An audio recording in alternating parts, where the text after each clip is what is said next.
ಹರಿಃ ಓಂ. ಆಪಾದಮೌಳಿಪರ್ಯಂತಂ ಗುರೂಣಾಂ ಆಕೃತಿಂ ಸ್ಮರೇತ್ ತೇನ ವಿಘ್ನಾಃ ಪ್ರಣಶ್ಯಂತಿ ಸಿದ್ಧಂತಿ ಚ ಮನೋರಥಾಃ.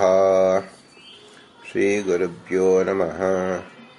ಪರಮಗುರುಭ್ಯೋ ನಮಃ. ಶ್ರೀಮದಾನಂದತೀರ್ಥ ಭಗವತ್ಪಾದಾಚಾರ್ಯ ಗುರುಭ್ಯೋ ನಮಃ. ಮನ್ಮನೋಭೀಷ್ಟವರದಂ ಸರ್ವಾಭೀಷ್ಟಫಲಪ್ರದಂ ಪುರಂದರ ಗುರುಂ ವಂದೇ ದಾಸಶ್ರೇಷ್ಠಂ ದಯಾನಿಧಿಂ.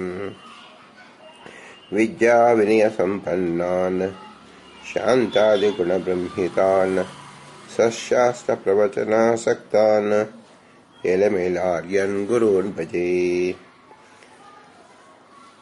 ಪೃಥ್ವೀಮಂಡಲಮಧ್ಯಸ್ಥ್ಯಾಃ ಪೂರ್ಣಬೋಧಮತಾನುಗಾಃ ವೈಷ್ಣವಾಃ ವಿಷ್ಣುಹೃದಯಾನ್ ತಾನ್ ನಮಸ್ತೆ ಗುರುರ್ಮಮ. ಹರಿಃ ಓಂ. ಶ್ರೀಶಾ ಪಾಹಿ.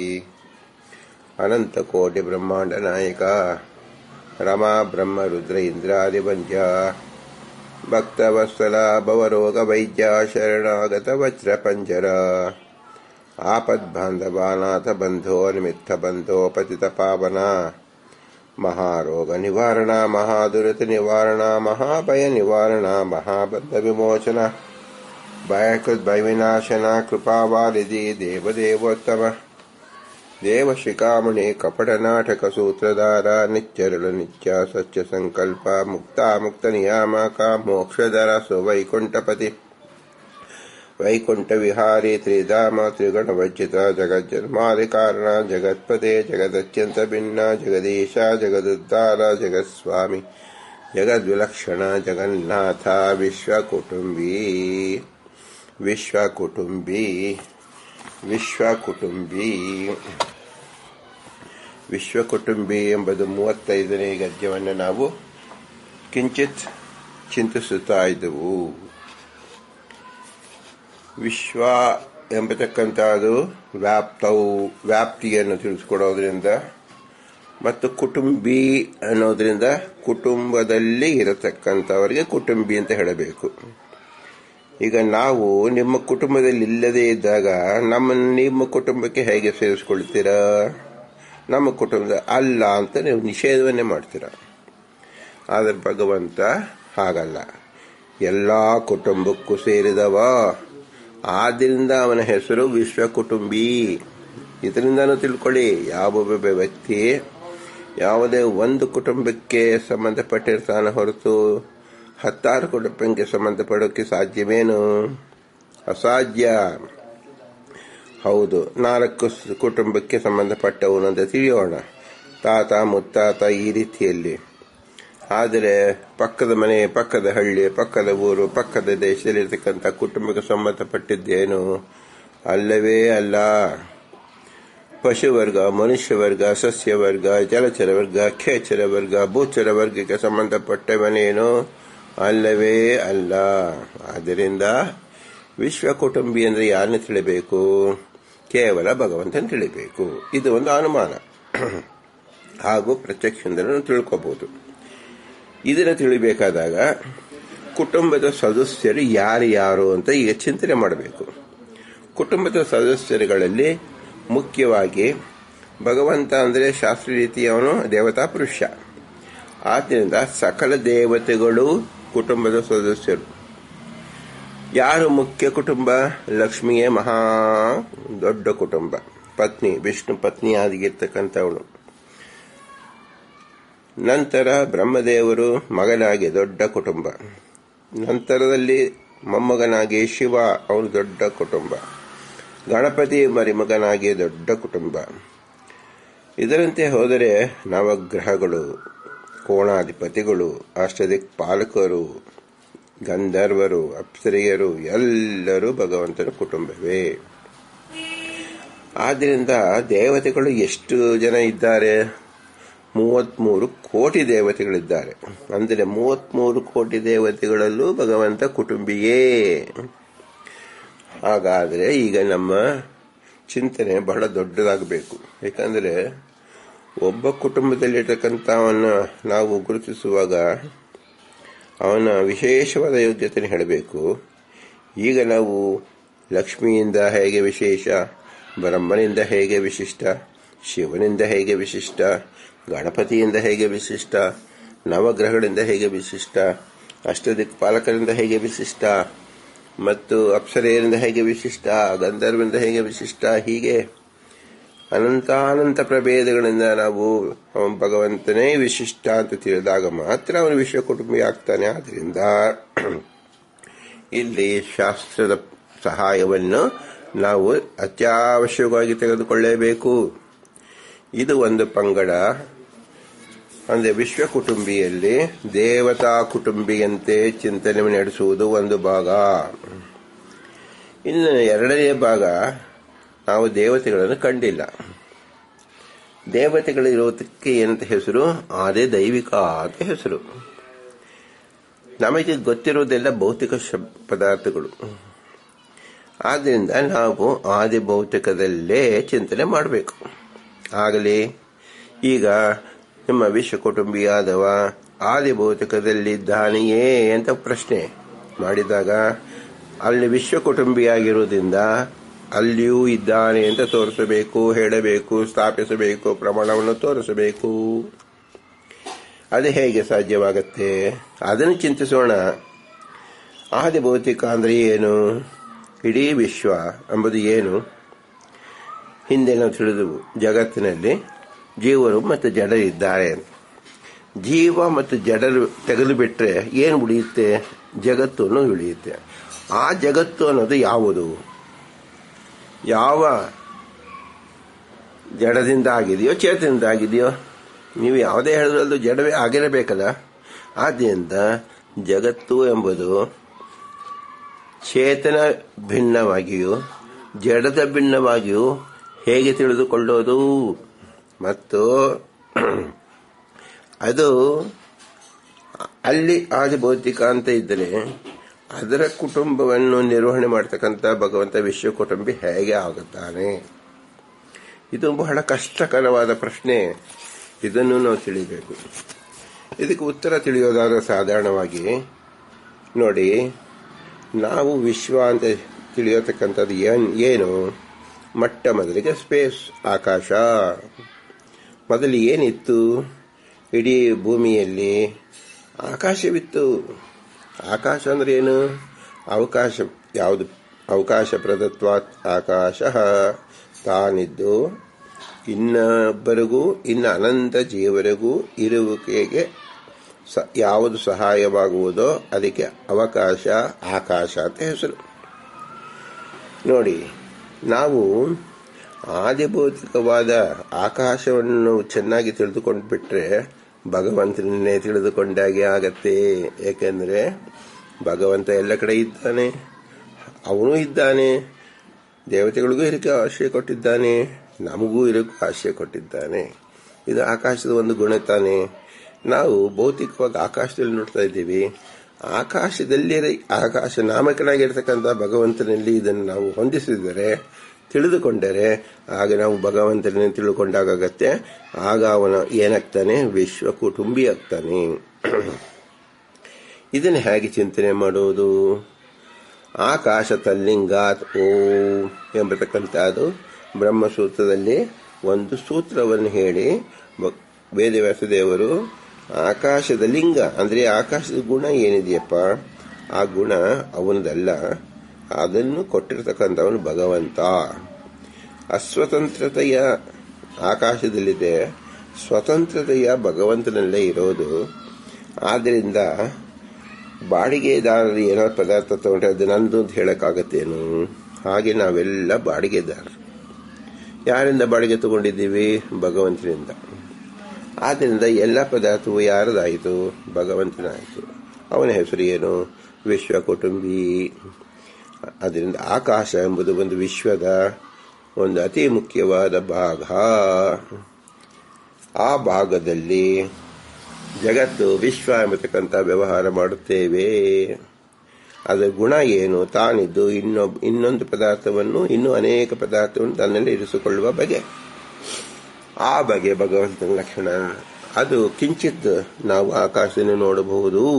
ಈಗ ನೋಡ್ತಾ ಇದ್ದೀವಿ, ನಾವು ಕೈಯಲ್ಲಿ ಆಡಿಸ್ತಾ ಇದ್ದೀವಿ. ಕೈಯಲ್ಲಿ ಆಡಿಸುವಾಗ ಆಕಾಶ, ಆ ಕಡೆ ಆಕಾಶ, ಈ ಕಡೆ ಆಕಾಶದಲ್ಲಿ ಪರಿಸ್ಪಂದನೆ ಆಗತ್ತೆ. ಪರಿಸ್ಪಂದನೆ ಆದರೆ ಅಲ್ಲಿ ಆ ಕಡೆಗೇನು ಗೋಡೆ, ಈ ಕಡೆನೂ ಗೋಡೆ ಇದ್ರೆ ಕೈಯಲ್ಲಿ ಆಡಿಸೋಕ್ಕಾಗತ್ತಾ? ಗೋಡೆ ಅಂತ ಒಪೇಕ್ ಬಾಡಿ ಇದ್ರೆ, ಆಕಾಶ ಒಪೇಕ್ ಬಾಡಿಯಾಗಿ ನಿನ್ನೆ ಬರಬೇಡ, ಇದು ನನ್ನ ಸೈಟ್ ಅಂತ ಹೇಳಿದ್ರೆ ನಾವು ಕೈಯಲ್ಲಿ ಆಡಿಸೋಕ್ಕಾಗಲ್ಲ. ನೋಡಿ, ಆಕಾಶ ಅಂತಕ್ಕಂಥದ್ದು ಎಷ್ಟು ವಿಶಾಲ ಬುದ್ಧಿಯಿಂದ ಪ್ರತಿಯೊಂದು ಕೆಲಸ ಸ್ಪಂದನಕ್ಕೆ ನಾವು ಏನೇ ಕಾರ್ಯ ಮಾಡಿದ್ರು ಆಕಾಶ ಅತ್ಯವಶ್ಯಕ. ಆಕಾಶ ಇಲ್ಲದೆ ಹೋದರೆ ನಾವು ಏನು ಸ್ಪಂದನ, ಅಲ್ಲಾಡುವಿಕೆಯೇ ಸಾಧ್ಯವಿಲ್ಲ.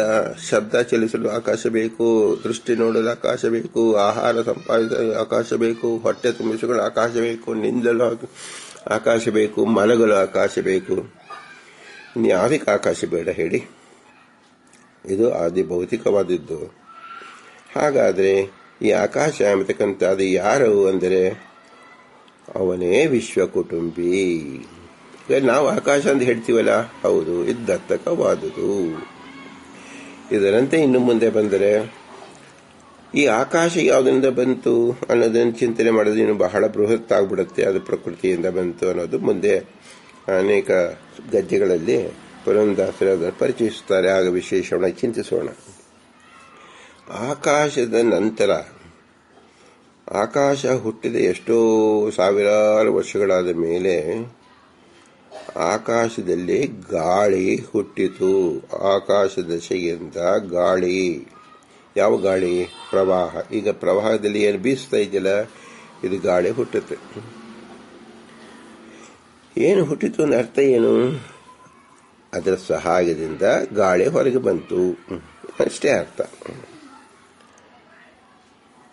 ಆಕಾಶದ ಗರ್ಭದಲ್ಲಿ ಗಾಳಿಗಿತ್ತು, ಆಕಾಶ ಗರ್ಭದಿಂದ ಹೊರಗೆ ಬಂತು, ಅಷ್ಟೇ. ಹಾಗಾದ್ರೆ ಆಕಾಶ ಗರ್ಭದಲ್ಲಿ ವಾಯುವನ್ನು ಧರಿಸಿದವನು ಯಾರು? ಆಕಾಶವೇನು? ಅಲ್ಲ. ಏಕೆಂದರೆ ಗಾಳಿ ಹೊರಗೆ ಬಂದ ಮೇಲೆ ಆಕಾಶದಲ್ಲಿ ಗಾಳಿ ಉಳಿಯೋದಿಲ್ಲ, ತಿಳ್ಕೊಳ್ಳಿ. ಉಳಿದ್ರೆ ಹಾಗಾದ್ರೆ ಭಾಗ ಅಂತ ಹೇಳ್ಬೋದು.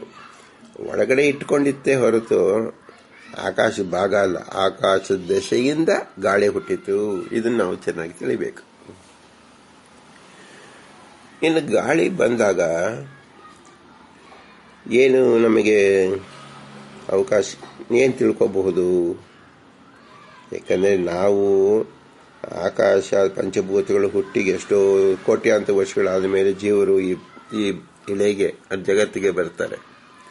ಅಲ್ಲಿ ತನಕವೂ ಈ ಪಂಚಭೂತಗಳು ಸೃಷ್ಟಿಯಾಗಬೇಕು. ಅದಕ್ಕೆ ಬಹಳ ಕಾಲ ಬೇಕು. ಅದೆಲ್ಲವೂ ಪ್ರಕೃತಿ ದಶೆಯಿಂದ, ಭಗವಂತನ ಆಜ್ಞೆಯಿಂದ, ಅವನ ವಿಶಿಷ್ಟವಾದ ಶಕ್ತಿಯಿಂದ ನಡೆಯುತ್ತೆ. ಅದು ನಮಗೆ ಕಲ್ಪನಾತೀತವಾದದ್ದು. ನಾವು ಕೇವಲ ಶಬ್ದದಲ್ಲಿ ಮಾತ್ರ ತಿಳ್ಕೊಳ್ಳಬಹುದು ಮತ್ತು ಅನುಮಾನದಿಂದ ಊಹಿಸಿಕೊಳ್ಳಬಹುದು. ಹೌದು, ಇದರ ವಿಶಿಷ್ಟ ಇದೆ. ಆದ್ದರಿಂದ ವಿಶ್ವಕುಟುಂಬಿ ಅಂತ ಭಗವಂತ. ಆಕಾಶವೂ ಹೌದು, ಗಾಳಿನೂ ಹೌದು. ಏನು ಗಾಳಿ ಅಂದರೆ ನೋಡಿ, ಗಾಳಿ ಹೇಗೆ ಬೀಸ್ತಾ ಇದೆ ಅಂತ ಕೇಳ್ತೀವಿ. ಗಾಳಿ ರಪ್ ಎಂದು ಬೀಳಿಸ್ತಾ ಇದೆ ಅಂತ ಶಬ್ದವನ್ನು ತೋರಿಸ್ತೀವಿ. ಆಕಾಶದಲ್ಲಿ ರಪ್ ಅಂತ ಆಕಾಶ ಇದೆ ಅಂತ ಯಾರೇ ಹೇಳ್ತಾರೇನು? ಆಕಾಶದಲ್ಲಿ ಶಬ್ದವಿಲ್ಲ, ಆಕಾಶದಲ್ಲಿ ಸ್ಪರ್ಶವಿಲ್ಲ. ಸ್ಪರ್ಶ ಇದ್ರೂ ಸಹ ನಾವು ಅತ್ಯಂತ ಸೂಕ್ಷ್ಮವಾಗಿ ಅದು ಗಮನಿಸಕ್ಕೆ ಸಾಧ್ಯವಿಲ್ಲ. ಆಕಾಶದಲ್ಲಿ ಶಬ್ದವಿದೆ ಅಷ್ಟೇ.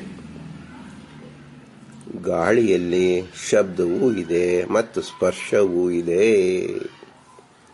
ಅಂದರೆ ಶಬ್ದದ ಒಳಗಡೆ ಸ್ಪರ್ಶ ಇತ್ತೇನು? ನಮ್ಮ ಕಿವಿ ಶಬ್ದ, ಕಿವಿ ಒಳಗೆ ಏನಿರಬೇಕು? ಈಗ ಸ್ಪರ್ಶ ಇರಬೇಕು. ನಾವು ಮುಟ್ಟುವಾಗ ಕಿವಿಯಿಂದ ಮುಟ್ಟುತ್ತೀವೋ ಕೈಯಿಂದ ಮುಟ್ತೀವೋ? ಯಾಕೆ ಕಿವಿಯಿಂದ ಮುಟ್ಟಲ್ಲ ಅಂದರೆ ಶಬ್ದದಿಂದ ಸ್ಪರ್ಶ ಅನ್ನೋದು ಅದರ ಭಾಗವಲ್ಲ. ಅದರೊಡನೆಗಿತ್ತು, ಹೊರಗೆ ಬಂತು. ಈಗ ಖಾಲಿ ಆಯ್ತಿಲ್ಲ ಜಾಗದಲ್ಲಿ, ಆಕಾಶ ತುಂಬಿಕೊಡುತ್ತೆ ಅಷ್ಟೇ. ಆಕಾಶ ಖಾಲಿ ಆಯ್ತು ಅನ್ನೋದಿಲ್ಲ. ಯಾಕೆಂದ್ರೆ ಆಕಾಶ ತಾಲಿದ್ದು ಇದರನ್ನು ಅವಕಾಶ ಕೊಡುತ್ತೆ. ಆದ್ದರಿಂದ ಮೊದಲು ಆಕಾಶ ಅಲ್ಲಿತ್ತು, ಇದನ್ನು ಹೊತ್ತುಕೊಂಡಿತ್ತು. ನಾವೊಂದು ಚಿಕ್ಕ ಮಗುವನ್ನು ಹೊತ್ಕೊಂಡಿರ್ತೀವಿ ಅಂತ ತಿಳ್ಕೊ ಭುಜದ ಮೇಲೆ. ಅದು ನಮ್ಮ ಭಾಗವೇನು? ಕೆಳಗಡೆ ಇಳಿಸಿದ ತಕ್ಷಣ ನಮ್ಮ ಕೊಂಕುಳು ಒಂದು ಸ್ವಲ್ಪ ಭಾಗ ಹಚ್ಚಿಸಿಕೊಟ್ಟಾಗ ಏನು ಇಲ್ಲವಲ್ಲ, ಅದರಂತೆ ನಾವು ತಿಳಿಯಬಹುದು. ಹಾಗೆ ಆಕಾಶದಿಂದ ಗಾಳಿ ಹೊರಗಡೆ ಬಂದಾಗ ಆ ಗಾಳಿ ಸ್ಪರ್ಶದ ಅನುಭವವನ್ನು ತಂದುಕೊಟ್ಟಿತು. ಈ ಸ್ಪರ್ಶ ಅಂಬತಕ್ಕಂಥದ್ದು ಏನು ಹೆಸರು? ಇದು ಭಗವಂತನ ಹೆಸರು. ಇವನು ಯಾರು? ವಿಶ್ವಕುಟುಂಬಿ. ಗಾಳಿಯೊಳಗೆ ಸ್ಪರ್ಶ ಹೆಸರಿನಿಂದ ಸ್ಪರ್ಶ ಶಕ್ತಿಯಾಗಿ ಸ್ಪರ್ಶ ಗುಣವಾಗಿರ್ತಕ್ಕಂಥವನು ವಿಶ್ವಕುಟುಂಬಿ ಭಗವಂತ. ಹಾಗಾಗಿ ನಾವು ಗಾಳಿಯ ಸ್ಪರ್ಶ ಬರುತ್ತೆ ಅಂತ ಹೇಳ್ತೀವಲ್ಲ, ಹೌದು, ಗಾಳಿಯಲ್ಲಿ ಅಸ್ವತಂತ್ರತೆಯ ಸ್ಪರ್ಶ ಇದೆ, ಸ್ವತಂತ್ರತೆಯ ಭಗವಂತನಿದೆ. ಆದ್ರಿಂದ ಅವನ ಇವನು ಕುಟುಂಬದ ಸದಸ್ಯ. ಈಗ ನಾವು ಆಸ್ತಿ ಇದೆ, ಕುಟುಂಬದ ಹಿರಿಯರಲ್ಲಿ ಆಸ್ತಿಯನ್ನು ಇನ್ನೆಲ್ಲರೂ ಅದನ್ನು ಅನುಭವಿಸ್ತಾರಲ್ಲ, ಇದು ಉದಾಹರಣೆಗೆ ಮಾತ್ರ. ಹಾಗೆ ಭಗವಂತನ ಈಶಾವಾಸ್ಯಂ ಇದಂ ಸರ್ವಂ ಎತ್ಕಿಂತ ಜಗತ್ತಾಂ ಜಗತ್ತು, ಭಗವಂತನ ಆಶ್ರಯವಾದದ್ದು ಇಡೀ ಜಗತ್ತು. ಈ ಜಗತ್ತಲ್ಲಿ ಭಗವಂತ ಇದ್ದೇ ಇದ್ದಾನೆ, ಹೌದು, ಅವನು ನಮಗೆ ಆಶ್ರಯ ಕೊಟ್ಟಿದ್ದಾನೆ. ಆದ್ರಿಂದ ನಾವು ಆಶ್ರಯವನ್ನು ಪಡೆದುಕೊಂಡಿದ್ದೇವೆ, ನಾವು ಬದುಕಿದ್ದೇವೆ ಅಷ್ಟೇ. ನಾವು ಬಂದಾಗ್ಲೂ ತರುವುದಿಲ್ಲ, ಹೋಗೋಗ್ಲೂ ಹೊತ್ತುಕೊಂಡು ಹೋಗೋದಿಲ್ಲ.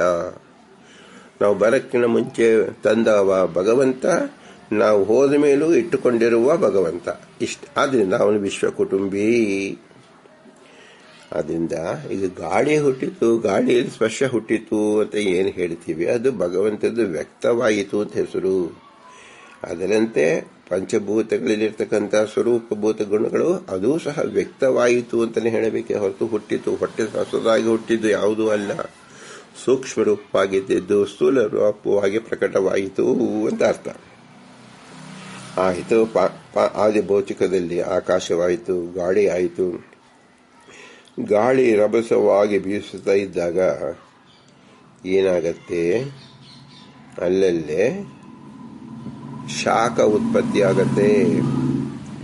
ಯಾವುದೇ ಒಂದು ವೈಬ್ರೇಷನ್ ತೀವ್ರವಾಗಿ ಹರಿದಾಡ್ತಾ ಇದ್ದಾಗ ಅದರ ಅತೀವ್ರತೆಯಿಂದ ಶಾಖ ಉತ್ಪನ್ನ ಆಗತ್ತೆ. ಇದು ನಮಗೆಲ್ಲರಿಗೂ ಗೊತ್ತಿರತಕ್ಕಂಥ ವಿಷಯ. ರೈಲು ಗುಂಡಿ ಹೇಗೆ ಹೋಗ್ತಾ ಇದೆ ಅಂದರೆ, ಚಕ್ರಗಳು ಒಳಗಡೆ ಚಕ್ರ ತಿರುಗೋದ್ರಿಂದ ಹೊರಗಡೆ ಚಕ್ರ ತಿರುಗುತ್ತೆ, ತಿರುಗೋದ್ರಿಂದ ಶಕ್ತಿ ಏರ್ಪಾಟು ಆಗತ್ತೆ. ಆ ಶಕ್ತಿ ಅನ್ನೋದು ಕೈನೆಟಿಕ್ ಅಂಡ್ ಪೊಟೆನ್ಷಿಯಲ್, ಅಂದ್ರೆ ವ್ಯಕ್ತವಾಗೋದು ಅವ್ಯಕ್ತವಾಗಿರ್ತಕ್ಕಂಥದ್ದು, ಎರಡು ರೀತಿ ಶಕ್ತಿ. ಆ ಶಕ್ತಿ ಪ್ರಕಾಶವಾದಾಗ ಬೆಳಕನ್ನು ಕೊಡುತ್ತೆ. ಯಾವಾಗ ಪ್ರಕಾಶವಾಗಲಿಲ್ಲ ಶಕ್ತಿ ರೂಪದಲ್ಲಿ ಇರುತ್ತೆ. ಈ ಬ್ಯಾಟ್ರಿಯಲ್ಲಿ ಅದು ಯಾವತ್ತು 10 ಕೊಡುವವರೆಗೆ ಉರಿಯೋದಿಲ್ಲ, ಆದರೆ ಬ್ಯಾಟ್ರಿಗೆ ಹಾಕಿದಾಗ ಬಲ್ಬ್ ಮೂಲಕ ಉರಿಸುತ್ತೆ. ಇದನ್ನ ನಾವು ಅರ್ಥ ಮಾಡಿಕೊಳ್ಳಬೇಕು. ಈ ರೀತಿಯಲ್ಲಿ ನಾವು ವಿಶೇಷವಾದ ಚಿಂತನೆಯನ್ನು ಮಾಡಬೇಕು. ಭಗವಂತ ವಿಶ್ವಕುಟುಂಬಿ ಎಂಬತಕ್ಕಂಥದ್ದನ್ನ ತಿಳಿಯಬೇಕು ಅಂದಾಗ ನಾವು ಅನಂತ ವಿಚಾರಗಳನ್ನು ಮಾಡಬೇಕು. ಆ ವಿಚಾರದ ವಿಶ್ವಕುಟುಂಬಿ ಎಂಬತಕ್ಕಂಥದ್ದು ಆಕಾಶ ಎಂಬ ಪಂಚಭೂತಗಳಲ್ಲಿ ಒಂದಾದ ಆಕಾಶದಲ್ಲಿ, ವಾಯು ಎಂಬತಕ್ಕಂಥ ಪಂಚಭೂತದಲ್ಲಿ ನಾವು ಚಿಂತಿಸಿದೆವು. ಆ ಗಾಳಿ ಬೀಸಿದಾಗ ಅಲ್ಲಿ ಉಂಟಾಗತಕ್ಕಂಥ ರಭಸ ಶಕ್ತಿ, ಆ ಶಕ್ತಿ ಎರಡು ವಿಧವಾಗಿರುತ್ತೆ. ಒಂದು ಪ್ರಕಾಶಮಾನವಾಗಿ ಬರುತ್ತೆ, ಇನ್ನೊಂದು ಶಕ್ತಿ ರೂಪದಲ್ಲಿ ಇರುತ್ತೆ. ಆದ್ದರಿಂದ ಆಕಾಶದಿಂದ ಹುಟ್ಟಿದ್ದು ಏನು? ಬೆಂಕಿ, ಅಗ್ನಿ.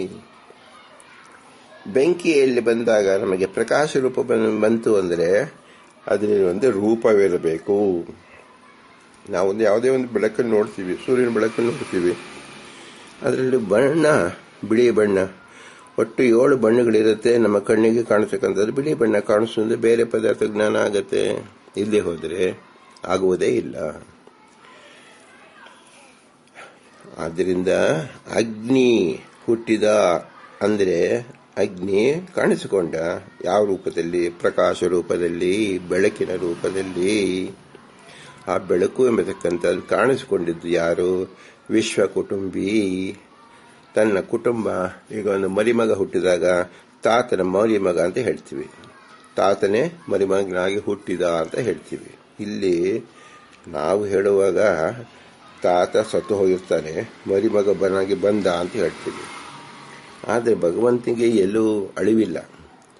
ಆದರೆ ಪ್ರತಿ ಹುಟ್ಟಿನೊಳಗೂ ಅವನು ಹುಟ್ಟುತ್ತಾನೆ, ಇದು ವಿಶೇಷ. ಆದ್ದರಿಂದ ಅವನು ವಿಶ್ವಕುಟುಂಬಿ. ತಾತ ಹೆಸರು ಕದಾಚಿತ್ ಮೊಮ್ಮಗನಿಗೆ ಬರಬಹುದು, ಆದರೆ ಅವನ ವ್ಯಕ್ತಿತ್ವ ಇರಲ್ಲ, ಅವನ ಗುಣ ಇರಲ್ಲ, ಅವನ ದೇಹ ಇರಲ್ಲ, ಅವನ ಬಣ್ಣ ಇರೋದಿಲ್ಲ, ಅವನ ಮಾತಿರೋದಿಲ್ಲ. ಆದರೆ ಭಗವಂತ ಪ್ರತಿ ಕ್ರಿಮಿ, ಕೀಟ, ಜಂತು, ಸಸ್ಯವರ್ಗ, ಪ್ರಾಣಿವರ್ಗ ಎಲ್ಲದರಲ್ಲೂ ಅದೇ ರೂಪದಲ್ಲಿ ಬಂದೇ ಬರ್ತಾನೆ. ಅವನು ಬಂದರೆ ಮಾತ್ರ ಬೇರೆಯವರಿಗೆ ಹುಟ್ಟಿತು ಅಂತ ಹೇಳಬೇಕು.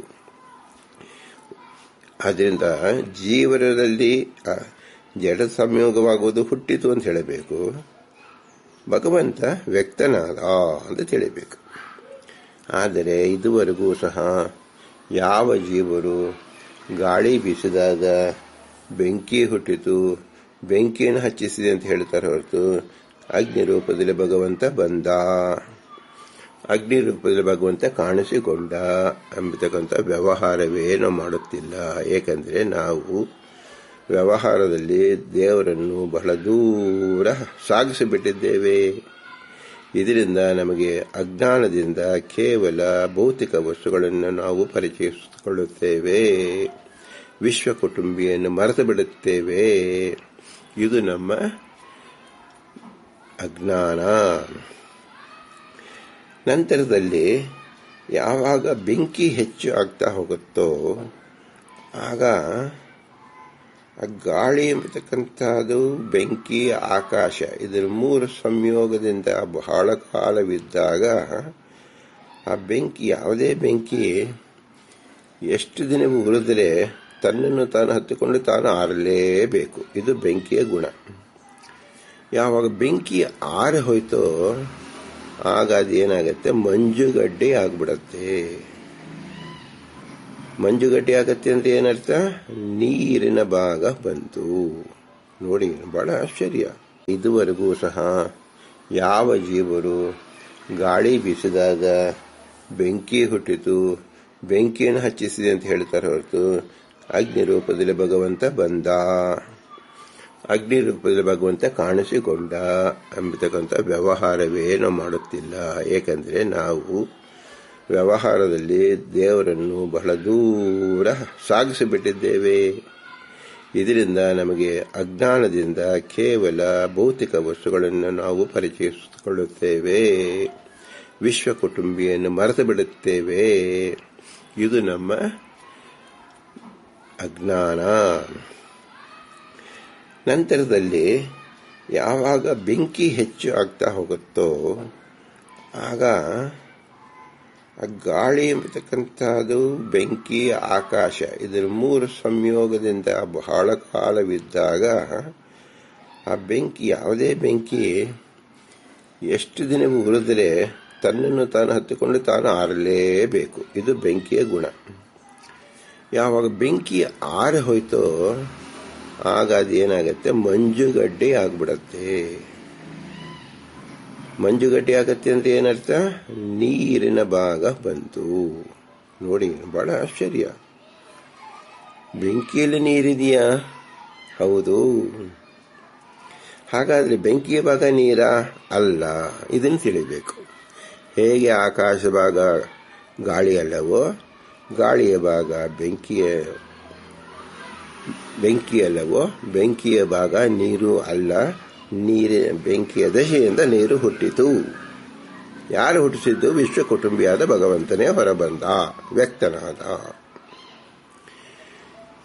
ನೀರು, ನಾವು ಈ ಭೂಲೋಕದಲ್ಲಿ 3 ಭಾಗ ನೀರು ಇದೆ. ಈಗ ಕಾಣ್ತಾ ಇರೋದು ಒಂದು ಭಾಗ ಮಾತ್ರ ಲ್ಯಾಂಡ್, ಅಂದರೆ ಮಣ್ಣನ್ನು ನೋಡ್ತಾ ಇದ್ದೀವಿ, ಕಲ್ಲು ಮಣ್ಣು ನೋಡ್ತಾ ಇದ್ದೀವಿ. ಈ ನೀರು ಬಂದಿದ್ದು ಏನಾಯಿತು? ಅದು ನೀರಿನ ಸ್ವಭಾವ ಏನು? ಹರಿದು ಹೋಗ್ತಾ ಇರೋದು. ಹರಿತ ಏನಾಗುತ್ತೆ, ಪ್ರಕೃತಿಯಲ್ಲಿರತಕ್ಕಂಥ ಕಲ್ಮಶಗಳನ್ನು ಭೂಮಿಯ ಭಾಗವನ್ನು ಶೇಖರಿಸ್ಕೊಂಡು ಹೋಗುತ್ತೆ. ಶೇಖರಿಸುತ್ತೆ ಭೂಮಿಯ ಭಾಗವನ್ನು, ಕಣಗಳನ್ನು ಶೇಖರಿಸಿ ಒಂದು ಕಡೆ ಮೂಲೆಗೆ ಹಾಕ್ತಾ ಹೋಗುತ್ತೆ. ಉದಾಹರಣೆಗೆ ನಾವು ಹುತ್ತವನ್ನು ನೋಡಿದ್ದೀವಿ. ಹುತ್ತದ ಮಣ್ಣು ಎಲ್ಲಿಂದ ಇರುತ್ತೆ? ಹುತ್ತದ ಇರುವೆ ಎಲ್ಲೆಲ್ಲಿಯೋ ಹೋಗಿ ಆ ಮಣ್ಣನ್ನು ತನ್ನ ಬಾಯಿಲೆ ಕಚ್ಕೊಂಡು ಬರುತ್ತೆ. ಎಷ್ಟು ಕೋಟಿ ಕಣಗಳಿರುತ್ತೆ, ಎಷ್ಟು ದಿನ ಬೇಕು ಒಂದು ಹುತ್ತ ಕಟ್ಟಕ್ಕೆ. ಅದಕ್ಕೆ ಹಗಲು ರಾತ್ರಿ ಇಲ್ಲ, ಲಂಚ್ ಬ್ರೇಕ್ ಇಲ್ಲ, ಟೀ ಬ್ರೇಕ್ ಇಲ್ಲ, ಯಾವ ಬ್ರೇಕೂ ಇಲ್ಲದೆ ಅದು ಕೆಲಸ ಮಾಡ್ತಾನೇ ಇರುತ್ತೆ. ಎಷ್ಟೋ ದಿನಗಳಾದಮೇಲೆ ಹುತ್ತ ತಯಾರಾಗತ್ತೆ. ಇದು ನಾವು ನೋಡಿದ್ದೀವಿ. ಆದರೆ ಅದರ ಪರಿಶ್ರಮ, ಅದರ ವೈಜ್ಞಾನಿಕ ಹಿನ್ನೆಲೆ ನಮಗೇನೂ ಪರಿಚಯ ಆಗೋದಿಲ್ಲ. ಪ್ರಕೃತಿಯಲ್ಲಿ ಇದೇ ರೀತಿಯಲ್ಲಿ ನೀರು ಹರಿದು ನೀರಿನ ಗುಣವೇ ದ್ರವ ಆದ್ರಿಂದ, ಹರಿಯುವ ಗುಣದಿಂದ ಮಣ್ಣಿನ ಕಣಗಳನ್ನು ಪ್ರಕೃತಿಯಲ್ಲಿ ಒಟ್ಟುಗೂಡಿಸಿ ಅದು ಏನಾಗತ್ತೆ? ನೆಲ ಆಗತ್ತೆ, ಭೂಮಿ ಆಗತ್ತೆ.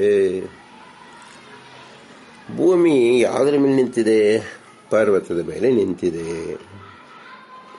ಈಗ ನೀರು ಎಂಬತಕ್ಕಂಥದ್ದು ಜೀವನಿಗೆ ಅತ್ಯವಶ್ಯಕವಾದ ಪದಾರ್ಥ. ಕೇವಲ ಗಾಳಿ, ಆಕಾಶ ಇದ್ದರೆ ಜೀವ ಬರಲಿಕ್ಕೆ ಸಾಧ್ಯವಿಲ್ಲ. ಕೇವಲ ಗಾಳಿ ಇದ್ದರೆ ಜೀವ ಬರಲಿಕ್ಕೆ ಸಾಧ್ಯವಿಲ್ಲ. ಕೇವಲ ಬೆಂಕಿ ಇದ್ದರೆ ಜೀವ ಬರಲಿಕ್ಕೆ ಸಾಧ್ಯವಿಲ್ಲ. ಕೇವಲ ಮಣ್ಣಿದ್ರೂ ಬರಲಿಕ್ಕೆ ಸಾಧ್ಯವಿಲ್ಲ. ನೀರಿನ ಅಂಶ ಅತ್ಯವಶ್ಯಕ.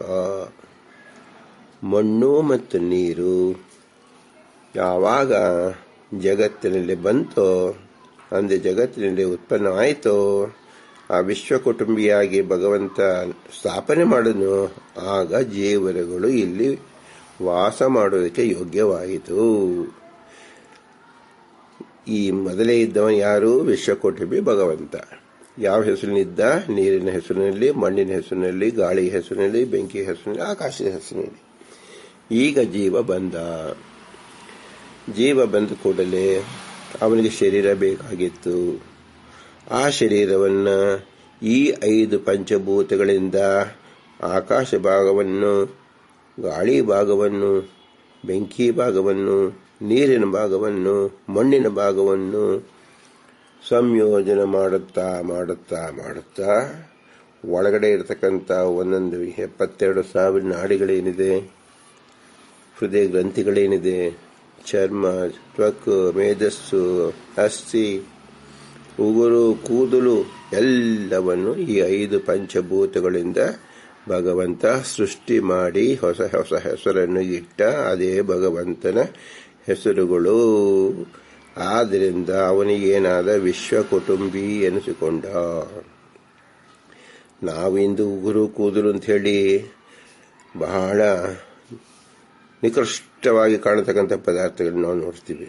ಆದರೆ ಇದಕ್ಕೆ ಸ್ವಾಮಿ ಯಾರು? ಭಗವಂತನೇ. ಅವನ ಹೆಸರೇನು? ವಿಶ್ವಕುಟುಂಬಿ. ಈ ರೀತಿಯಾಗಿ ಪಂಚಭೂತಗಳಿಂದ ಆವೃತನಾಗಿ ಉತ್ಪನ್ನವಾದಂಥ, ಸೃಷ್ಟಿಯಾದಂಥ ಜಗತ್ತು ಆದಿಭೌತಿಕ ಅಂತ ಹೆಸರು. ಈ ಆದಿಭೌತಿಕವಾದದ್ದು ಶಾಸ್ತ್ರೀಯ ವಿಷಯ. ಆದರೆ ಇದೇ ಆದಿ ಶಬ್ದದಿಂದ ನಾವು ಏನು ಹೇಳಬೇಕು? ವಿಶ್ವಕುಟುಂಬಿ. ಆದಿಭೌತಿಕ ಆಗಲಿ, ಆದಿ ದೈವಿಕ ಆಗಲಿ, ಆಧ್ಯಾತ್ಮಿಕವಾಗಲಿ, ಎಲ್ಲವೂ 5 ಅಕ್ಷರವನ್ನು ನಾವು ನೋಡಿಕೊಂಡ್ರು ಅದು ವಿಶ್ವಕುಟುಂಬಿ ಅಂತಲೇ ಇದೆ. ನಾವು ಬೇರೆ ಲೇಬಲ್ ಹಾಕಿಬಿಟ್ಟು ವಿಶ್ವಕುಟುಂಬಿ ಅನ್ನೋದನ್ನು ಮರೆತು ಬಿಟ್ಟೆವು. ಇದು ಅಜ್ಞಾನ ಬರಕ್ಕೆ ಕಾರಣವಾಯಿತು. ಆದಿಭೌತಿಕ ಅನ್ನೋ ಪ್ಲೇಸಲ್ಲಿ ವಿಶ್ವಕುಟುಂಬಿ ಅಂತಲೇ ಇರಬೇಕು, ಇದೆ. ಇದು ಜ್ಞಾನಿಗಳಲ್ಲಿ ಮಾತ್ರ ವ್ಯವಹಾರ ಇದೆ ಹೊರತು ಅಜ್ಞಾನಿಗಳಲ್ಲಿ ದೇವರನ್ನು ಮರೆಸುವ ಬೇರೆ ಶಬ್ದವೇ ಬಂತು. ಅದು ಆಕಾಶ, ಗಾಳಿ, ಬೆಂಕಿ, ನೀರು, ಮಣ್ಣು. ಈಗ ಮನುಷ್ಯನ ಶರೀರವಾಯಿತು, ಪಶು ಪಕ್ಷಿಗಳ ಶರೀರವಾಯಿತು, ವೃಕ್ಷಗಳ ಶರೀರವಾಯಿತು, ಜಲ ಜಂತುಗಳ ಶರೀರವಾಯಿತು, ಗಾಳಿಯಲ್ಲಿ ಹರುವ ಖೇಚರ ಪ್ರಾಣಿಗಳ ಶರೀರವಾಯಿತು. ಎಲ್ಲ ಶರೀರಕ್ಕೂ ಸಹ ಇದು 5 ಪಂಚಭೂತಗಳಿಂದಲೇ ನಿರ್ಮಾಣವಾಯಿತು. ಆದರೆ ಈ ಮಿಶ್ರಣದಲ್ಲಿ ಭಗವಂತನ ವಿಶೇಷವಾದ ಜ್ಞಾನ, ಅವನ ಚಮತ್ಕಾರದಿಂದ ವಿಶ್ವಕುಟುಂಬಿಯಾದ ಭಗವಂತ ದೇವತೆಗಳ ಮೂಲಕ ಮಯಾಸುರ ಹೇಗೆ ಬಡಗಿನು,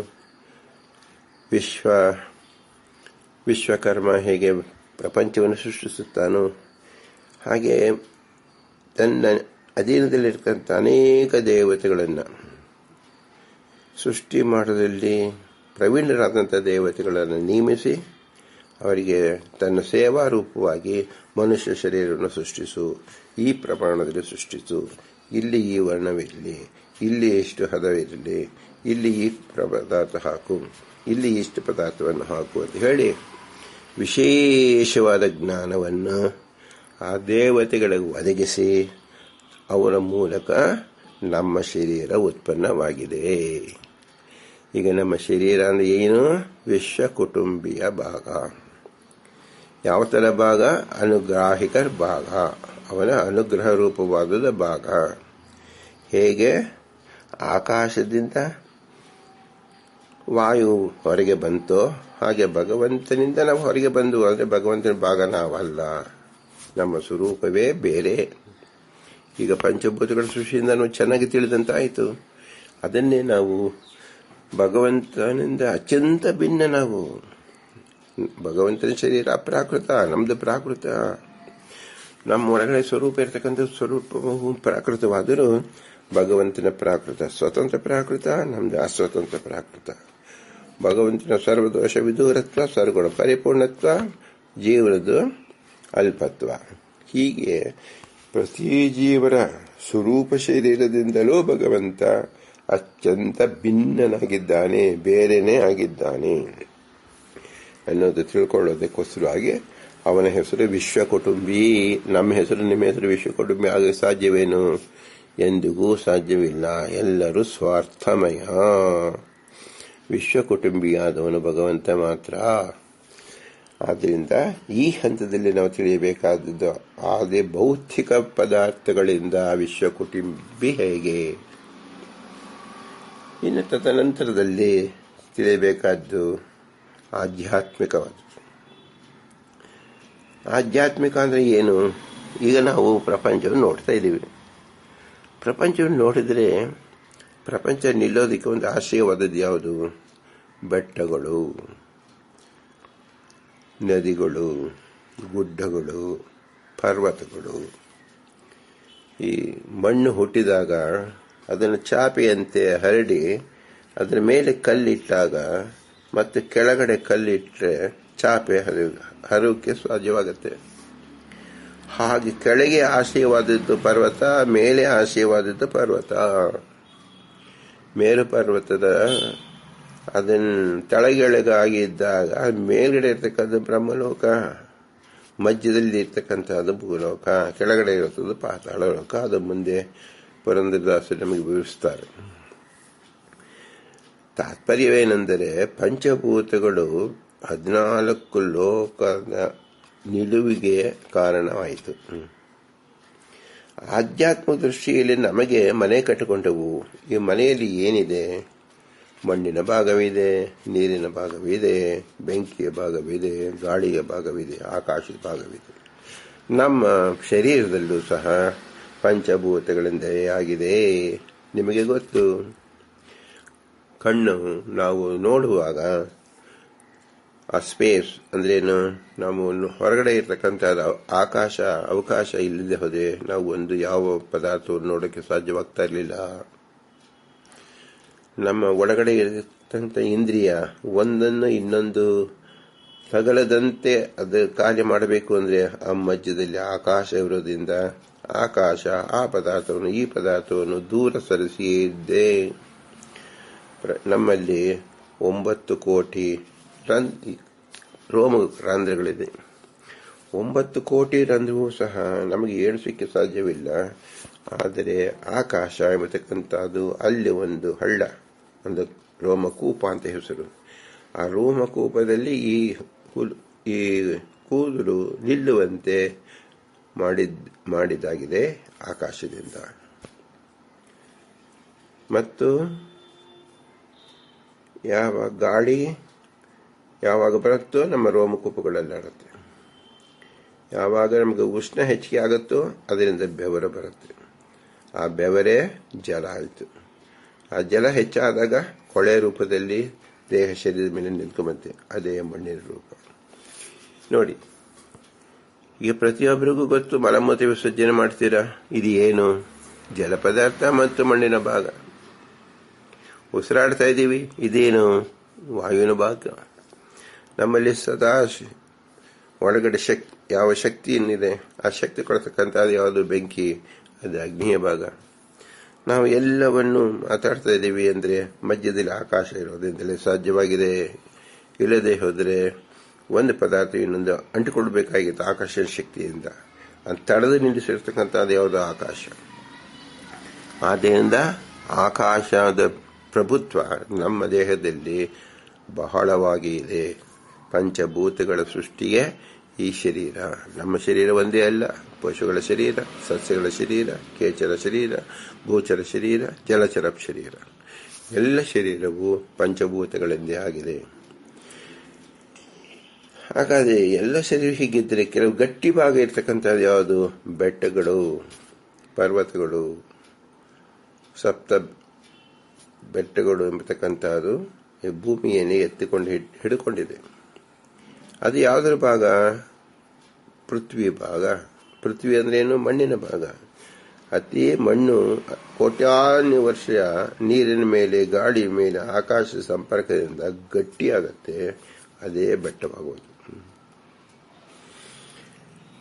ಇದು ಆಧ್ಯಾತ್ಮಿಕವಾಯಿತು. ಈ ಭೂಮಿಗೆ ಬೆಟ್ಟ, ನದಿಗಳು ಹೇಗೋ ನಮ್ಮ ದೇಹದಲ್ಲಿ ನಾಡಿಗಳು. ನಮ್ಮ ಶಿರೋಮಂಡಲ ಇದೆ, ಗಟ್ಟಿ ಇದೆ. ಹೃದಯ ಅಂತ ಇದೆ, ಗಟ್ಟಿ ಇದೆ. ಕಾಲಿನ ಹೆಬ್ಬೆರಳು, ಕಾಲಿನ ಪಾದಗಳಿರ್ತಕ್ಕಂಥ ಚರ್ಮಗಳು, ಒಳಗಡೆ ಇರ್ತಕ್ಕಂಥ ಮೂಳೆಗಳು, ಇದೆಲ್ಲ ಬೆಟ್ಟದ ಭಾಗಗಳು. ನದಿ, ಬೆಟ್ಟ, ಗಾಳಿ ಇದೆಲ್ಲವೂ ಸಹ ಯಾವುದು ಕ್ಲಿಷ್ಟವಾಗಿರುತ್ತೋ ಆ ಭಾಗಗಳಿಂದ ಆಯಾ ದೇವತೆಗಳು ಇದನ್ನು ನಿರ್ಮಿಸಿರುತ್ತಾರೆ. ಆ ದೇವತೆಗಳ ಹೆಸರು ಏನು? ತತ್ವಾಭಿಮಾನಿ ದೇವತೆಗಳು. ಇವರೆಲ್ಲರೂ ಅಭಿಮಾನಿಗಳು ಮಾತ್ರ. ವಿಶ್ವಕುಟುಂಬಿ ಯಾರು? ಇವರು ಒಳಗಡೆ ನಿಂತು ಈ ಕೆಲಸವನ್ನು ಅವರಲ್ಲಿ ಮಾಡಿಸುವ ವಿಶ್ವಕುಟುಂಬಿ. ಒಂದು ಉಗುರು ಬೆಳೆಸಲು ಉಗುರಿಗೆ ಅಭಿಮಾನಿಯಾದ ದೇವತೆ, ಅವನು ಒಳಗಡೆ ಪ್ರೇರಣೆ ಕೊಟ್ಟು, ಶಕ್ತಿ ಕೊಟ್ಟು ಮಾಡುವ, ನಡೆಸುವ, ಕ್ರಿಯೆ ತೋರಿಸುವ ಭಗವಂತ. ಅವನ ಹೆಸರು ವಿಶ್ವಕುಟುಂಬಿ. ನಾವು ವಿಶ್ವಕುಟುಂಬಿ ಅಂತ ಹೇಳಿ ಒಂದು ಹೆಸರು ಹಾಕೊಂಡು ಇನ್ನು 1000 ಜನ ಅದನ್ನು ಫಾಲೋ ಮಾಡೋ ರೀತಿಯಲ್ಲಿ ಡಿಟೋ ಅಂತಿಲ್ಲ. ಎಲ್ಲರಲ್ಲೂ ಅದೇ ಶಬ್ದದಿಂದ ಇರತಕ್ಕಂತಹ ವಿಶ್ವಕುಟುಂಬಿ. ಹೀಗೆ ಸ್ಥಾವರ ಜಂಗಮರು ಎಂದು 2 ವಿಧವಾಗಿರ್ತಕ್ಕಂಥ ಸಕಲ ಜೀವರಲ್ಲೂ ಸಹ ಭಗವಂತ ತಾನಿದ್ದು ಇಡೀ ಜೀವನದ ವ್ಯವಸ್ಥೆಯನ್ನು, ವ್ಯಾಪಾರವನ್ನು ಮಾಡುತ್ತಿದ್ದಾನೆ. ಆದ್ದರಿಂದ ನಿಜವಾದ ವಿಶ್ವಕುಟುಂಬಿ ಎಂದು ಯಾರಾದರೂ ಇದನ್ನು ತಿಳ್ಕೊಂಡಾಗ ಭಗವಂತ ನೋಡಿ, ಪುರಂದರದಾಸರು ವಿಶ್ವಕುಟುಂಬಿ ಅಂತ ಹೇಳಿ ವಿಶ್ವ ಪ್ರದರ್ಶನ ಮಾಡ್ತಾ ಇದ್ದಾರೆ ನಮಗೆ. ನಾವು ಒಂದು ಯಾವುದೋ ವಿಶ್ವಕುಟುಂಬಿ ಅಂತ ಒಂದು ಹೆಸರು ಟ್ರೇಡ್ ಮಾರ್ಕ್ ಇರಬಹುದು ಅಂತ ನಾವು ಅನ್ಕೊಂಬಂಗಿಲ್ಲ. ಅವನು ರೇಣು ತೃಣ ಕಾಷ್ಟದಲ್ಲಿ ಭಗವಂತನಿದ್ದಾನೆ. ಏನು ಕ್ರಿಯೆ ನಡೀತಾ ಇದೆ, ಏನು ಪದಾರ್ಥ ಇದೆ, ಎಲ್ಲ ಪದಾರ್ಥ ಒಳಗಡೆ ಇದ್ದಾನೆ. ಆದ್ರಿಂದ ಅವನ ಕುಟುಂಬಿ, ಅವನ ಕುಟುಂಬದ ಪದಾರ್ಥವೇ ಇನ್ನೆಲ್ಲವೂ ಇರತಕ್ಕಂಥದ್ದು. ಆದ್ರಿಂದ ಅನ್ವರ್ಥ ನಾಮ ಅಂದ್ರೆ ವಿಶ್ವಕುಟುಂಬಿ ಆಗಿರ್ತಕ್ಕಂಥದ್ದು ಕೇವಲ ಭಗವಂತನದು ಅಂತ ಹೇಳ್ತಾ ಇದ್ದಾರೆ. ಇನ್ನು ತಾನು ಕುಟುಂಬದ ಸದಸ್ಯರಾಗಿರ್ತಕ್ಕಂಥ ದೇವತೆಗಳಲ್ಲೂ ಮತ್ತು ಇತರಲ್ಲಿ ಇದಾರೆ ಅನ್ನೋದಕ್ಕೆ ಶಾಸ್ತ್ರೀಯವಾಗಿ ಏನು ಹೇಳ್ತೀರಪ್ಪ, ಏನಾದ್ರು ಇದು ವಿಷಯ ಇದೆಯೇನೋ ಅಂದರೆ ಹೌದಿದೆ. ಭಗವಂತನ ದಶಾವತಾರ ಅಂತ ಎಲ್ಲರಿಗೂ ಗೊತ್ತಿದೆ. ಏನು ದಶಾವತಾರ ಅಂದ್ರೆ ಏನು? ಈಗ 84 ಲಕ್ಷ ಯೋನಿಗಳು ಎಂಬತಕ್ಕಂಥದ್ದು ಶಾಸ್ತ್ರ ಪ್ರಸಿದ್ಧ. ಇಲ್ಲಿ ತೋರಿಸಿರೋದು ಕೇವಲ 10 ಅವತಾರ, ಅಂದರೆ 10 ಯೋನಿಗಳು. 10 ಯೋನಿಗಳಲ್ಲೂ ಸಹ ಪರಶುರಾಮ, ರಾಮ, ಕೃಷ್ಣ, ಬುದ್ಧ, ಕಲ್ಕಿ ಅನ್ನತಕ್ಕಂಥದ್ದು ಮನುಷ್ಯರದೇ ಆಯಿತು. ಇನ್ನು ಉಳಿದಿದ್ದು 5 ಆಯಿತು. 5 ಅಂದಾಗ ನರ ಮತ್ತು ಸಿಂಹ ಸೇರಿದಾಗ ಅದರಲ್ಲೂ ಅರ್ಧ ಮಾನವ ಇದ್ದಾನೆ. ಹೀಗೆಲ್ಲ ಮಾಡಿದರೆ 5.5 ಭಾಗ ಮನುಷ್ಯರದು, 4.5 ಭಾಗ ಪ್ರಾಣಿಗಳ ತರ ಆಗತ್ತೆ. ಆದರೆ ನೀವು 84 ಲಕ್ಷ ಯೋನಿಗಳು ಅಂತ ಹೇಳ್ತಿದ್ರಲ್ಲ, ಹೇಗೆ ತಿಳ್ಕೊಳ್ಳೋದು? ಮತ್ಸ್ಯಾವತಾರ ಮಾಡಿದ್ರಿಂದ ಮತ್ಸ್ಯ ಬಿಟ್ಟು ತಿಮಿಂಗಿಲದಲ್ಲಿ ಭಗವಂತನಿದ್ದಾನೆಯೇ, ಮತ್ತು ಮತ್ಸ್ಯದಲ್ಲಿ ಬೇರೆ ಬೇರೆ ವಿವಿಧ ರೀತಿಯ ಮತ್ಸ್ಯದಲ್ಲಿದ್ದಾನೆಯೇ. ನೀರಿನಲ್ಲಿರ್ತಕ್ಕಂಥ ಕೋಟ್ಯಾಂತ ಪ್ರಾಣಿಗಳಿದೆ, ಅವುಗಳ ರೂಪ ಎಲ್ಲಿ ಮಾಡಿ ತೋರಿಸಿದ್ದಾನೆ? ಸೊಳ್ಳೆ ರೂಪ ನೆಲದ ಮೇಲೆ ಬಂದಾಗ ಇರುವೆಗಳೇ ಪ್ರಭೇದ: ಕೆಂಪಿರುವೆ, ಕಟ್ಟಿರುವೆ, ಉದ್ದಿರುವೆ, ಮೀಸೆ ಇರುವೆ, 4 ಕಾಲಿರುವೆ, 2 ಕಾಲಿರುವೆ, 3 ಕಾಲಿರುವೆ, 6 ಕಾಲಿರುವೆ. ಇವನು ಈ ರೂಪದಲ್ಲಿ ಎಲ್ಲಿ ಮಾಡಿದ್ದಾನೆ? ನಂತರ ಬಂದಾಗ 1 ಗೊರಸು, 2 ಗೊರಸು, ಈ ತರ ಪ್ರಾಣಿಗಳೆಲ್ಲಿ ಮಾಡಿದ್ದಾನೆ? ನರಸಿಂಹ ಅಂತ ಹೇಳಿದಾಗ ಸಿಂಹ ಆಯಿತು, ಹುಲಿ ಪಾತ್ರ ಯಾವುದು? ಬೆಕ್ಕಿನ ಪಾತ್ರ ಯಾವುದು? ನಾಯಿ ಪಾತ್ರ ಯಾವುದು? ಹಾವಿನ ಪಾತ್ರ ಯಾವುದು? ಕೋತಿ ಪಾತ್ರ ಇಲ್ವಲ್ಲ. ಹನುಮಂತ ಮಾಡಿದ್ದಾನೆ, ವಿಷ್ಣುವಿನಲ್ಲಿ ಮಾಡಿದ್ದಾನೆ. ಈ ರೀತಿಯಲ್ಲಿ ನಮಗೆ ಪುಂಖಾನುಪುಂಖವಾಗಿ ನಮಗೆ ಪ್ರಶ್ನೆಗಳು ಹಾಕೋದ್ರಲ್ಲಿ ನಾವು ಜಾಣರಿದ್ವಿ. ಯಾಕಂದ್ರೆ ಪ್ರಶ್ನೆ ಹಾಕೋದಕ್ಕೆ ನಮ್ಮ ಬುದ್ಧಿ ತೀವ್ರ ಓಡುತ್ತೆ. ಏಕೆ? ಏನಾದರೂ ತಪ್ಪು ತೋರಿಸಿ ಈ ಶಾಸ್ತ್ರವೆಲ್ಲವೂ ಸರಿಯಾಗಿ ಹೇಳುತ್ತಿಲ್ಲ ಅಂತ ದೂಷಣೆ ಮಾಡೋಕ್ಕೋಸ್ಕರವಾಗಿ. ಅದರ ವಸ್ತುಸ್ಥಿತಿ ಏನು? 25 ಸೇರು ಅನ್ನ ಮಾಡಿದಾಗ ನಾವು 25 ಸಾವಿರದಲ್ಲಿ 1 ಕೋಟಿ ಅನ್ನದಾಗಳಿರುತ್ತೆ. ಎಲ್ಲವನ್ನು ಹಿಸುಕಿ ನೋಡಿ ಅನ್ನ ಆಯಿತು ಅಂದ್ರೆ ನೀವೇ ನೋಡೋದಿಲ್ಲ. 2 ಕಾಳನ್ನ ನೋಡ್ತೀರಾ. ಹಾಗೆ 84 ಲಕ್ಷ ಯೋನಿಗಳಲ್ಲಿ ಭಗವಂತ ತೋರಿಸುವುದು 10 ಅವತಾರಗಳು ಮಾತ್ರ. ಇನ್ನು ಉಳಿದವು ಅದರಂತೆ ತಿಳಿದುಕೊಳ್ಳಿ. ಅನುಮಾನದಿಂದ ನೀವು ಅಕ್ಕಿಯನ್ನು ನೋಡಿದಂತೆ. ಆದ್ದರಿಂದ ಈಗ ನೀವು ಅನಾದೆ ಕೇಳಿದ್ರೆ ಭಗವಂತನ ದಶಾವತಾರ ಹೇಳಿದ್ರೆ ಕೇವಲ ಮತ್ಸ್ಯ, ಕೂರ್ಮ, ವರಾಹ, ನರಸಿಂಹ, ವಾಮನ, ಪರಶುರಾಮ, ರಾಮಕೃಷ್ಣ, ಬುದ್ಧ, ಕಲ್ಕಿ ಅಂತ ಹೇಳ್ತಾರೆ ಹೊರತು ಇರುವೆ ಅಂತ ಹೇಳಿದಾಗ ಇರುವೆ ವಿಷ್ಣು ಅಲ್ಲ, ಹಾವು ವಿಷ್ಣು ಅಲ್ಲ ಅಂತ ಹೇಳೋ ರೀತಿ ಜನ ಇದ್ದಾರೆ. ಯಾಕೆ? ಇವರು ಮಂದ ಬುದ್ಧಿಗಳು.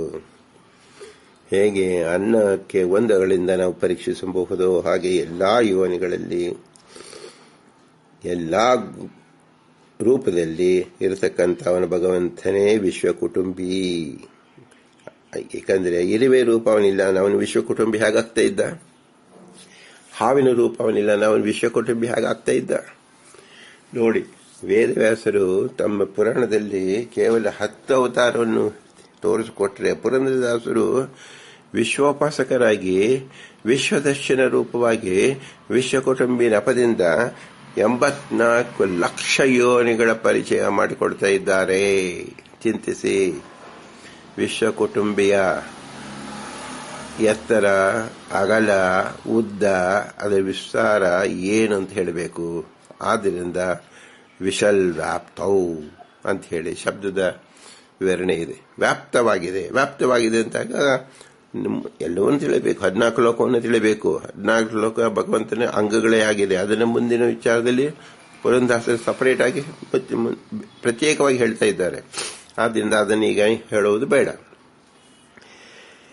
ಹೀಗೆ ನಾವು ಮುಖ್ಯವಾಗಿ ತಿಳಿಯಬೇಕಾದ ವಿಶ್ವಕುಟುಂಬಿಯ ಇನ್ನೂ ಅತ್ಯಂತ ಮುಖ್ಯ ಪ್ರಮೇಯ ಶಾಸ್ತ್ರದಲ್ಲಿ ವಿಚಾರಿತವಾಗಿರ್ತಕ್ಕಂಥದ್ದು ಲಕ್ಷ್ಮೀ ಕುಟುಂಬಿ ಆಗಲಿ, ಬ್ರಹ್ಮದೇವರು ಕುಟುಂಬಿ ಆಗಲಿ, ಶಿವನೇ ಕುಟುಂಬಿಯಾಗಲಿ, ವಿಷ್ಣು ಕುಟುಂಬಿ ಆಗೋದು ಯಾಕೆ ಎಂಬತಕ್ಕಂಥ ಪ್ರಶ್ನೆ ಬರುತ್ತೆ. ಆ ಪ್ರಶ್ನೆಗೆ ಶಾಸ್ತ್ರದ ಹಿನ್ನೆಲೆಯಲ್ಲಿ ನಾವು ಚಿಂತಿಸುವುದು ಮುಂದಿನ ಉಪನ್ಯಾಸದಲ್ಲಿ ಭಗವಂತ ನುಡಿಸಬೇಕು. ಅದನ್ನು ಕೇಳಿ ನಾವು ಆನಂದಿಸಬೇಕು. ಇಂತಹ ಮಹತ್ ಚಿಂತನೆಯನ್ನು ಒದಗಿಸಿಕೊಟ್ಟ ಶ್ರೀ ಪುರಂದರದಾಸರಿಗೆ ಭೂಯಿಷ್ಟಾಂತಿ ಉಕ್ತಿಂ ವಿಧೇಮಾ ಅಂತ ಹೇಳಿ ಅವರನ್ನು ನಮಸ್ಕರಿಸಿಕೊಂಡು ಭಾರತೀಯ ನಮಗೆ ಪ್ರಣತ ಶ್ರೀ ಕೃಷ್ಣಾರ್ಪಣ. ಹರಿ ಓಂ, ಹರಿ ಓಂ, ಹರಿ ಓಂ.